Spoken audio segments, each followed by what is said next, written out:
So it's pretty late in the afternoon and I have to catch a flight from Japan to the Gold Coast in Australia very soon, in a couple of hours actually. And before I do that, I might have a quick shave because I look like a bum, and if you look like a bum, you get pulled over by customs generally.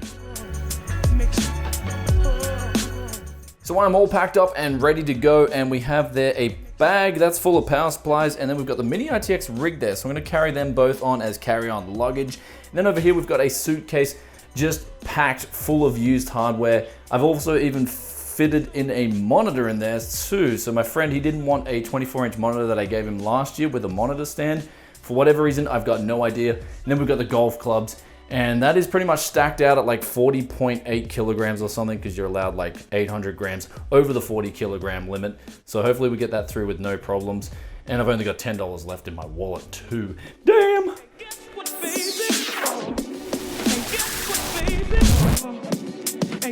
So I just got back in and I got through customs A-OK, and right behind me here we have the giveaway PC. This is the first of the stuff that is rocked up. Big thank you to Cooler Master and also Team Group as well.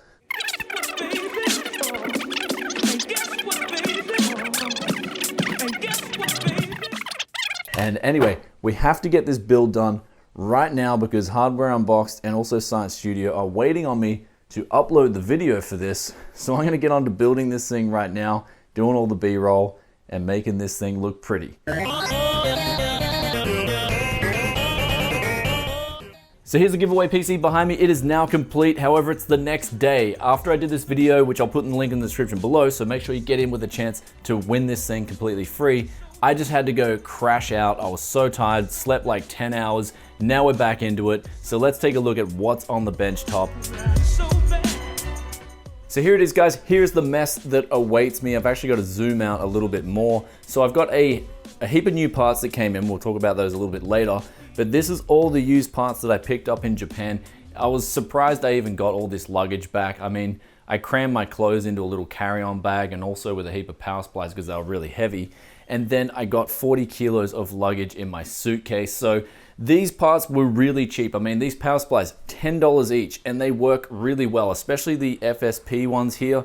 They're extremely good, 80 plus silver. And now even if they've been run for a long time, the good thing is that usually most of the time, I'm not powering these at 500 watt. I'll be powering them at say 400 or even 300 watt. And with that, they'll work completely fine for another few years to come at worst. But now moving on to the main prize here, we have the X58 lineup of motherboards. Easily my favorite architecture of all time, mainly because this architecture is still relevant in 2017. Now these boards, I picked these up for around about 70 US a pop each. And at that price, they're extremely good value for money. Now they usually go for around about $150 or anything where up to $200 if you want to get one that's like brand new condition. Though the one thing that makes this CPU lineup or this architecture, the LGA 1366 lineup so good is that it was released back in 2008. That's right, 2008.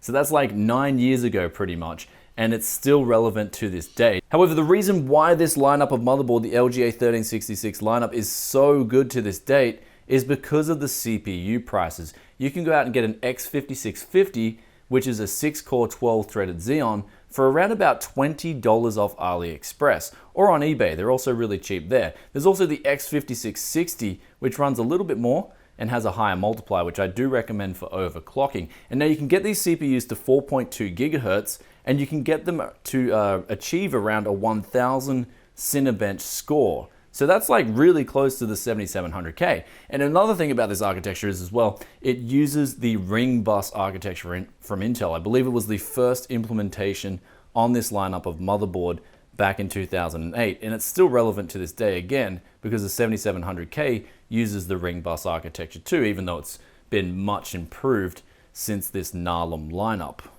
However, some other really cool features about this motherboard, it's also got USB 3 on board. I believe this is an NEC controller, so the speeds are actually really good. You've got, again, a clear CMOS button on the back, and you've got SATA 3. However, the SATA 3 was from Marvel, and it wasn't implemented properly into these boards. So I believe they only run at half speed. So if you do get a motherboard like this, you're probably better off running it off the Intel SATA 2 ports, or of course, linking up an NVMe SSD off the PCI Express lanes. Now, speaking of PCI Express lanes, on this motherboard, they come with 36 lanes of PCI Express 2.0. So that's probably the one gripe that I have with this architecture, is it's got PCI 2.0, but that's still plenty enough for today's graphics cards.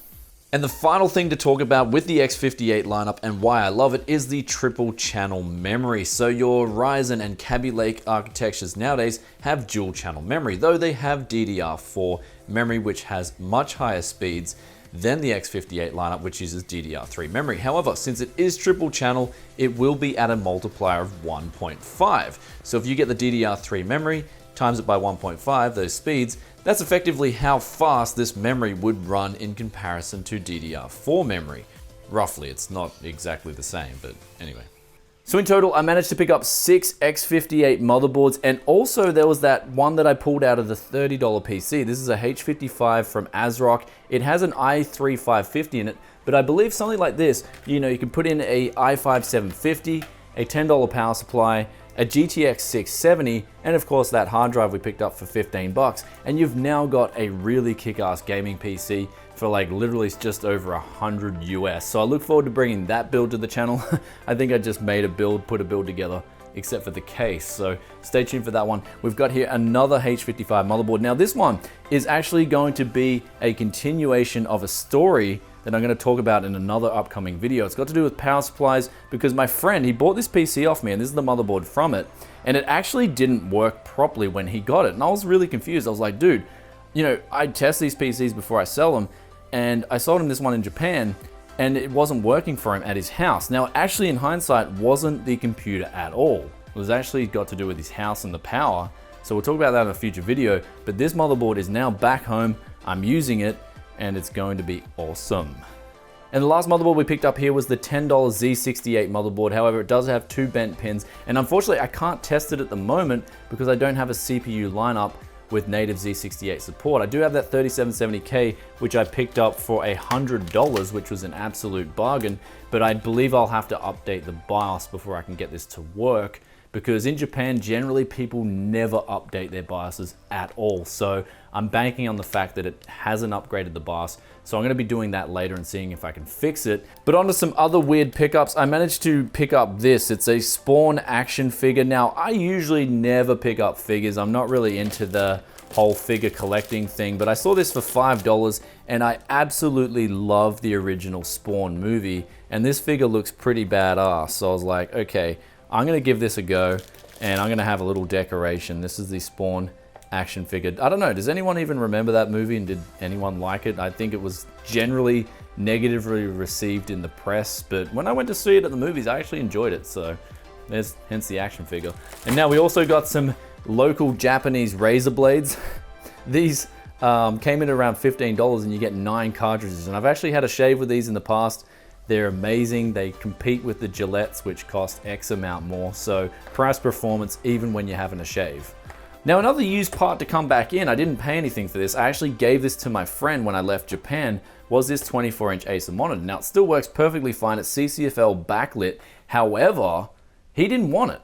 I was like, dude, like, what's going on? You don't want a free 24-inch 1080p monitor, and you've also got the exact same one at your house. Now, we bought these back in like 2009, I believe, at the same store. So we both had the same monitor, and I was like, dude, you can have a dual monitor setup and it'll be awesome. And he was like, no, I don't want it. I was like, okay. So I managed to fit this in the suitcase, and also he didn't want the monitor stand that I left behind for him. So I was like, no, I'll take the both of them back to Oz. Managed to get them in the suitcase, A-okay. And you know, something like this is like worth like $40. It's an extendable monitor. Now, some of the last pickups we got here was these audio interfaces. They were going for like 60 US a pop. As you can see here, they've got compression on board. They're absolutely amazing for voice work. So I bought 2 of them. I'm gonna be sending one to Steve from Hardware Unboxed, so he can have one as well if we're doing live streams for you guys. And also a PS Vita as well, which I picked up for like $65, and it came included with the memory card. So I will be hacking this, or I will be trying to get some retro games and make it play movies for me, which I look forward to doing, because I need something when I travel to sort of waste time. But anyway guys, let's clean up all this mess so we can take a look at some of the new parts that also came in while I was gone.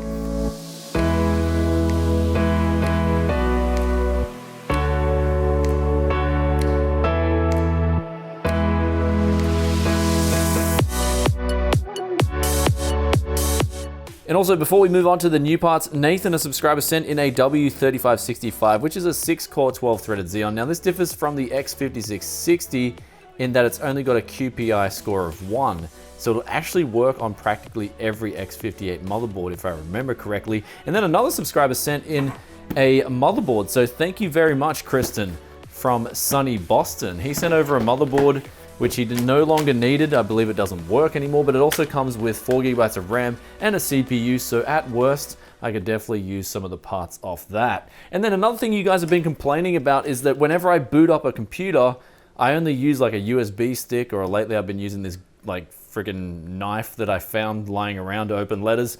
However, people like do just rip out power buttons from PCs. So in Japan, I actually found some old PC cases around my friend's house, and I ripped out all the power buttons off them. So I'm going to be using these to now boot up those computers when I test them. So here guys, here's some of the new parts that I got sent as well. There's also Ryzen 3, which I'm yet to review. I'll be reviewing that very shortly after I get through some of this stuff. But Seasonic were nice enough to send out their 750 watt gold power supply. So this looks like it will be one of those power supplies, of course, that's just king of the hill, fully modular, gold rated. I'm going to be using it on a build on the channel very shortly, so stay tuned for that. And then we've got here the Master Keys Master Light keyboard and mouse set. Now, one thing about it is I tried this at Computex. It's a sort of like membrane tactile feed. So it's kind of like so they call it mechanical. So mechanical and membrane hybrid. So this comes with a mouse as well. Now, when I did try these, I did like them. So I'm going to properly review them and stack them up against some other keyboards. But I believe they will have some hard competition. Of course, with those AliExpress keyboards, especially that eBlue, the one that I reviewed recently on the channel, that was a pretty good deal for like 25 bucks. So this thing's gonna have a hard time, but if it does work out, especially with the implementation of full RGB, then it could be definitely an option for people looking for a decent keyboard at a decent price. Now here we've got a GTX 1080 from MSI. This is the Armor Edition. I actually bought this as a replacement in my desktop because I had put all my graphics cards to mining. So this one, I got this for 670 Australian dollars. It's a friggin' bargain when the eBay sales were happening, so I had to pull the trigger on this. I just think it was just such a good deal. So this is going in my main rig now. I'm gonna be using a 1080 instead of a 1080 Ti because that's mining Zcash. And yeah, this is the one I'm gonna be using for editing videos and gaming, because anything over, I've found like even like a 1060 or even like a 1050 Ti is enough for what I do in Adobe Premiere Pro. I don't really need anything more in terms of CUDA performance. So this is even overkill for what I do. And now we got sent a Xiaomi Mi. I think I pronounced that right. It's a smartphone. I got this off Banggood. Well, actually they sent it out because they wanted a shout out for their website in exchange for the phone. And I was really curious to try out this phone because if you guys don't know, I use Huawei at the moment and I absolutely love what Huawei are about. This one, if it can compete with the Huawei and come in at a better price, then it could definitely be a contender in terms of people who are looking for value for money when they buy a smartphone. So this one also has, I believe, dual lens on it, which is something that I look for because you can get that bokeh effect, which is great for Instagram photos off your smartphone straight away. So looking forward to comparing that to the Huawei phone. It won't be a conventional smartphone review because I really don't know what I'm doing with smartphones, but I will compare it for what I need it for and see if it checks out. So here's the last piece of the puzzle. This is the Bitfenix Nova TG, with the TG standing for tempered glass. Absolutely loving this case. I saw this at Computex. We did a video on it. I'm going to be doing a build on this thing now. I'm just not exactly sure on the release dates and the prices and all that stuff because I just got back. So I've got to check the deets on that. It's a very Pacific case that flew all the way over the Pacific Ocean. But on a more serious note, I was thinking this case with those parts that I showed before that I was going to do the build with, like the GTX 670, and really showcase a Potato Plus 50. So guys, I hope you enjoyed today's massive unboxing and look at all the products. There was a lot of stuff that I just couldn't ignore. Those deals in Japan, they're just too good to pass up, especially those X58 motherboards.